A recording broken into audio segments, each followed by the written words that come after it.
సచివాలయానికి వెళ్తూ కాన్వాయ్ ఆపిన ముఖ్యమంత్రి, ప్రజల నుంచి వినతి పత్రాలు స్వీకరించిన చంద్రబాబు. కస్టోడియల్ టార్చర్ పై విచారణ చేయాలని RRR ఫిర్యాదు. మాజీ సీఎం జగన్ తో పాటు 3 IPSలపై కేసు నమోదు.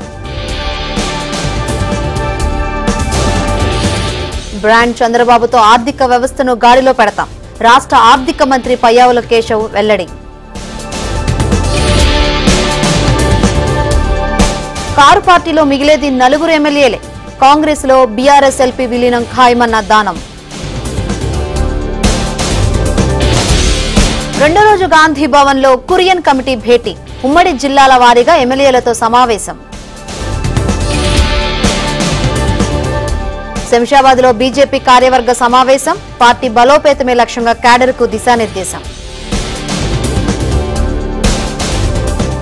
ఇవాళ నాంపల్లి కోర్టులో ఫోన్ ట్యాపింగ్ కేసుపై విచారణ. 4 నిందితుల బెయిల్ పిటిషన్ పై తీర్పు. ఎన్టీఆర్ జిల్లాలో భారీగా PDS బియ్యం పట్టివేత. అక్రమంగా తరలిస్తున్న 57 టన్నుల రైస్ సీజ్.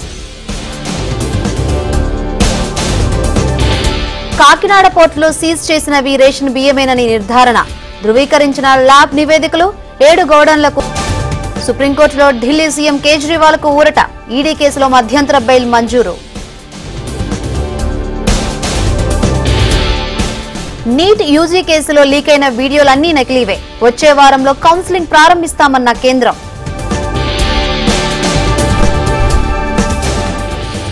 ముంబైలో భారీ వర్షాలు, రోడ్లు జలమయం. రెడ్ అలర్ట్ జారీ చేసిన వాతావరణ శాఖ. వరుసగా 3వ రోజు బద్రీనాథ్ హైవే మూసివేత. జోషిమఠ్ వద్ద కొండ చర్యలు విరిగిపడడంతో రోడ్డు క్లోజ్.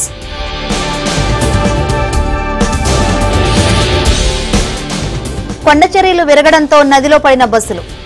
నేపాల్లో గల్లంతైన 60 మంది కోసం గాలింపు. అమెరికాలో తొలిసారి అధ్యక్ష అభ్యర్థుల సంక్షోభం. బైడెన్, ట్రంప్లపై పెదవి వీరుస్తున్న అగ్రరాజ్యం ప్రజలు. లాభాల్లో ట్రేడ్ అవుతున్న స్టాక్ మార్కెట్లు. సెన్సెక్స్ 794, నిఫ్టీ 236 పాయింట్లు లాభం.